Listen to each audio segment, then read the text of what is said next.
Hey guys, and welcome back to the Face It podcast. Thank you for joining us here today. And we actually have the lovely Roxie here from Roxie Resali Beauty Clinic and Academy. So thank you for joining me on the podcast, Roxie. Thank you for having me. Very excited for this one. I think we should start by just hearing a bit more about you, kind of your journey to how you've got here today. So I have a clinic that's been going for about 6 years now. And I first started, I think it was 2016, 2017. And I had no intention of getting into beauty at all. I was on a complete different path. I was trying to be a solicitor, if I'm quite honest. So Wow. I know, law to lashes, law to beauty. So I went down to Sussex University down in Brighton, lived there for 3 years. And I was just tunnel visioning, thinking I'm going to be a solicitor. So finished that degree. And at the same time, I was back and forth with a family business, just doing real estate. So I think that kind of set up the foundations of setting up a business, although at the time, obviously, no intention of getting into beauty. So finished my degree, and to become a solicitor, you have to go on to do I suppose it's kind of like a master's in law, but it's specific to becoming a solicitor. So signed up to that. And I remember turning up on the first day thinking, what have I done? What have I done? This is not for me. But at that point, you're kind of pot committed, you know? I was like, oh, God. So I went through with it for a couple of months, and I was just getting more and more miserable by the day. So I made the executive decision. I was like, right, this is not for me. So at that point, I thought, what am I going to do with my life? All these years, I've, committed to becoming a solicitor. So I remember at the time I booked a holiday. I was like, right, I'm going to go on holiday, have it all figured out. And as I was going away, I went to have my lashes done. And I was lying there thinking, maybe I'll just do this. Maybe I'll do this on the side until I kind of figure out what I want to do. So a little side hustle. Had my lashes done. And I was always that friend that was kind of sticking on clusters for people, doing their makeup. Roxie, give me a blow dry. So went on holiday, came back, searched for a course, found one. And I travelled up to Luton, done the lash course and started lashing. So, I started lashing in my living room. People would come in, I'd have the bed set up in the living room by day, by night, fold it up. So that's how it started. And then I went on to getting like an office space. So I expanded after about 6 months.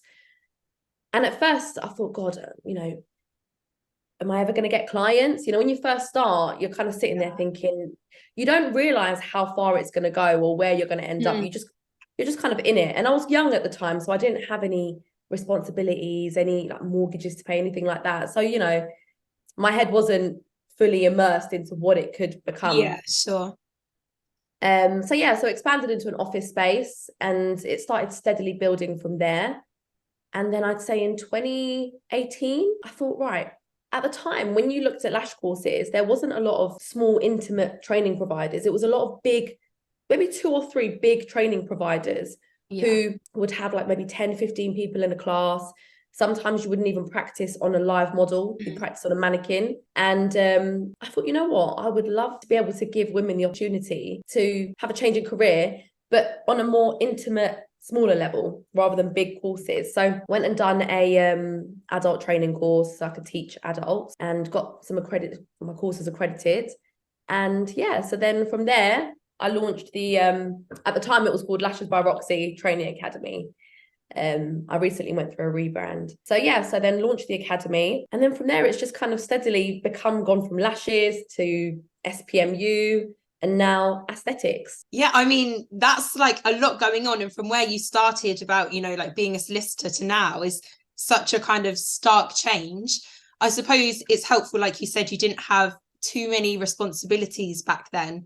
But I wonder, how does the transition actually feel to you? Like, are you kind of sad to let the solicitor side go, or do you feel like really content in the decision that you've made? I think it was the best decision I ever made, to be honest with you. I've never regretted it. I think I will always have that law degree under my belt. I'll always have the skills that I got from that. And I think I've kind of cross-transferred those skills into what I'm doing now. And, you know, they're invaluable, those skills. You can't, you know, you can't buy them. Yeah, definitely. And I suppose it helps with like the business side of actually what you do. So not just physically doing lashes, but growing the brand. Like I've seen your Instagram, and not just as a business, but as a brand for yourself. It's amazing, looks fantastic. Thank you. And people really associate your business with your name, if you know what I mean. It's like you are that. So I suppose, do you have kind of any advice for people on like building a brand, and especially social media, because that can always be a tricky one? What would you kind of suggest people do to build that? So, I mean, I love, actually, one of my passions is the whole setting up of the business. I get so excited when it comes to just like the concept stage, you know, when you're coming up with the name, the logo, the brand colors. It can be quite overwhelming when you're first setting up a business, especially if you've never done it before, because there's so many different things to think about, from the way the brand looks, you know, from, you know, the actual logistics of setting up a business. But I think the best way I would advise to do it, my advice is just to break it up into chunks, you know, focus on what your brand message is, what you want, who your audience is to begin with, you know, who do you want as your client? Who is that ideal client that you want walking through your door? And from there, you can then start to kind of carve out a little skeleton of, you know, how that all goes together. So, you know, from the colors of your brand, to the name of your brand, to the way it looks, to, you know, how it connects with the audience. I mean, I recently went through a rebrand. So this is something I've done pretty recently.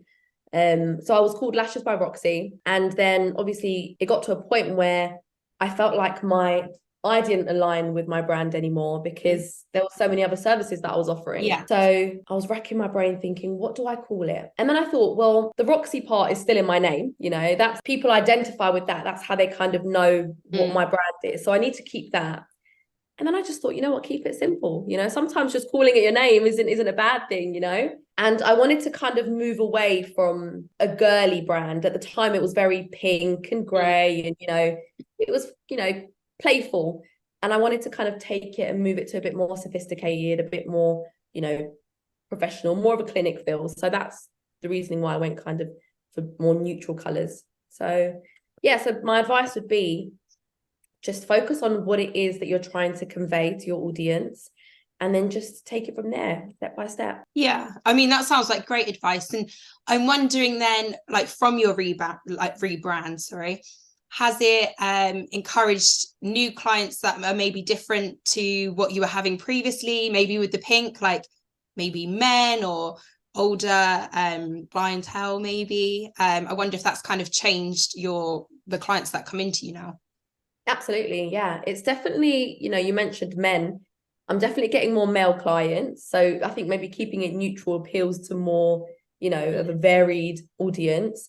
Definitely older clients as well. I think doing the aesthetics as well, my focus is on, you know, an anti-aging, skin rejuvenation. So I'm definitely attracting more of the older clientele as well. So yeah, so, but I would say my client base is incredibly varied. So it doesn't have to be limiting. Yeah. And like you say, being able to offer a range of things. I mean, it's in your name, beauty clinic and academy. People already know what they're getting when they come to you, because it is in the name, and they know that there's a wide range of things on offer. So broader clientele, which is always good for business. We like business. I suppose going on to the academy side of it, because that's amazing that you've managed to, you know, build that academy. And like you said, on a smaller basis than these big ones that maybe don't provide so much like one-to-one time or even small group time to students. What would you kind of say is your biggest selling point as an academy? One of the things that I hope, you know, comes across with the academy is I want it to be quite personable. I want students to feel like they've got that support in place. And because I keep the courses on a either one-to-one basis or very small groups, students get my full attention. I don't have to divide it between too many different people.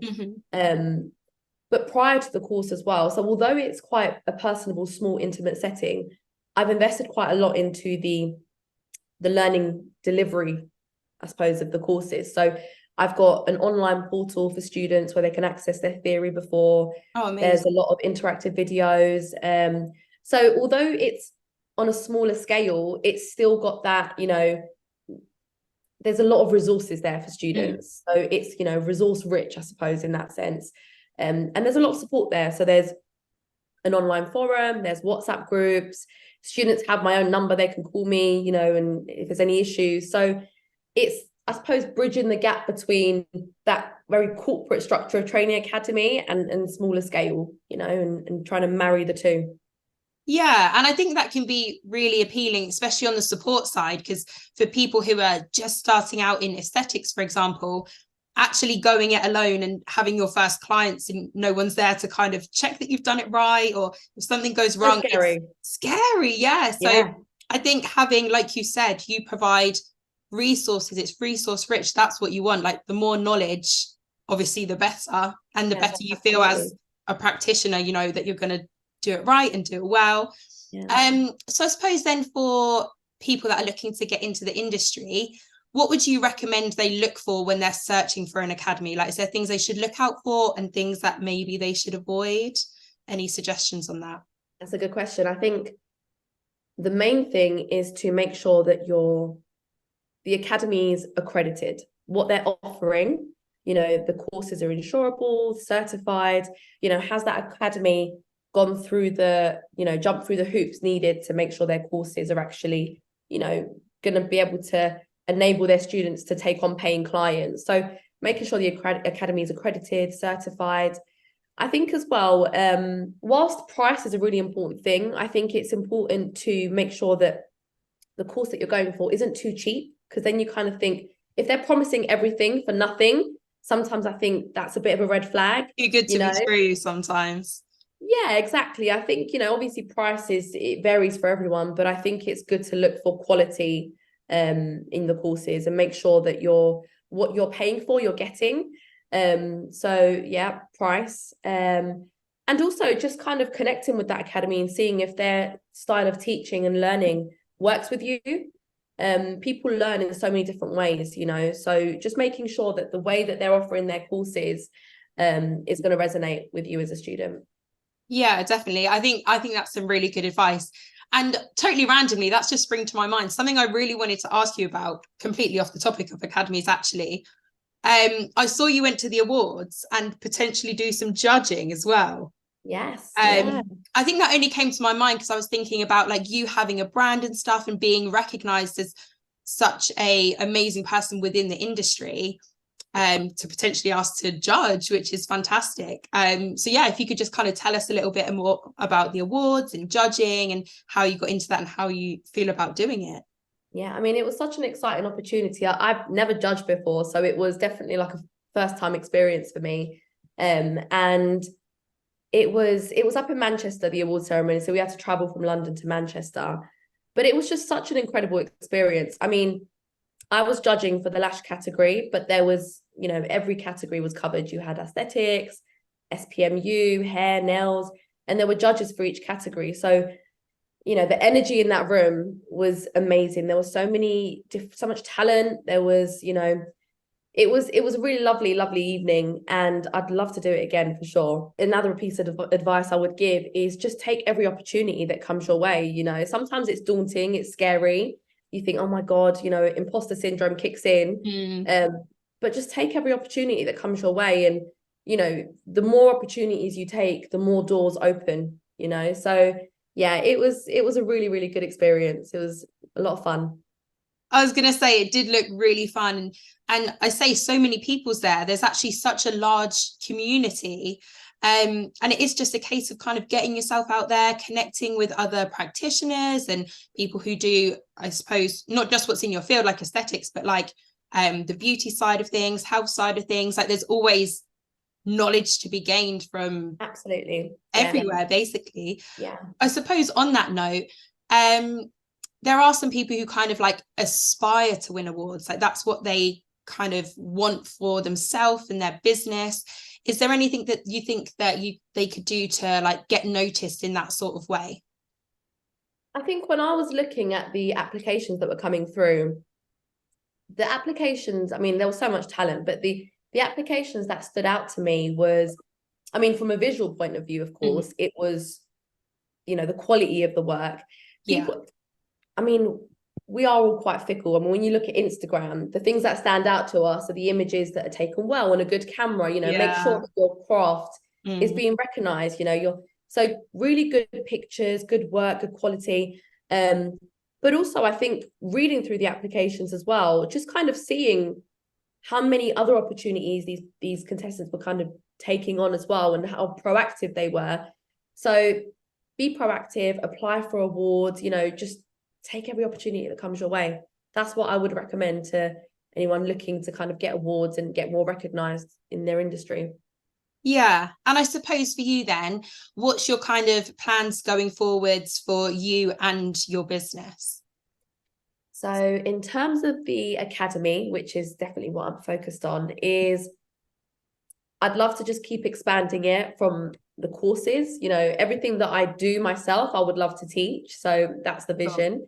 But also to expand from a location point of view, go a bit more national, maybe international.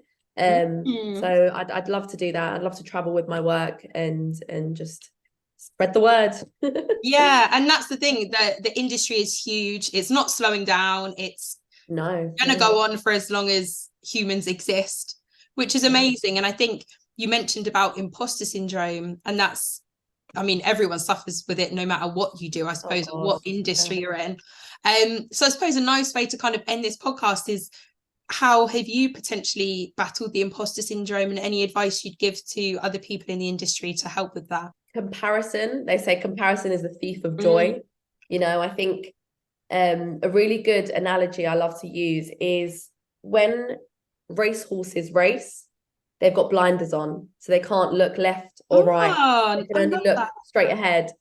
And I tell that to my students. I always say, just focus on going forward. Don't look what they're doing or what they're doing.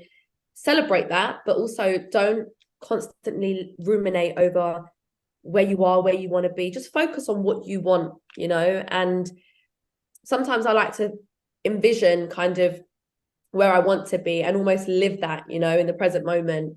So just keep a positive mindset and just keep going forward, you know. Yeah, definitely. And it's one of them. Trust, you know, have a bit of faith in the universe and just keep going. Yeah, and like you said, like, speak it into existence. Like, if you want it, say that you've got it. Make yourself, you know, get it, sort of thing. So I mean, fantastic podcast. So helpful. I know I've asked you lots of questions about advice and stuff, but having seen your work and your clinic and your academy, what you do is fantastic, and I'm sure so many people can learn so much from you. So I'm really grateful for you sharing some of that insight on this podcast today. Could you just let us know kind of where people can find out more information, whether that's wanting to book in the beauty clinic or for the academy? Cool. So you can go on my website, it's roxieresali.com, or my Instagram as well, just at Roxie Resali, and there's plenty of info there, and you can always just drop me a message, and I'll be more than happy to respond and answer anything. Amazing. Well, thank you so much for being on the Basic Podcast. Thank you for having me.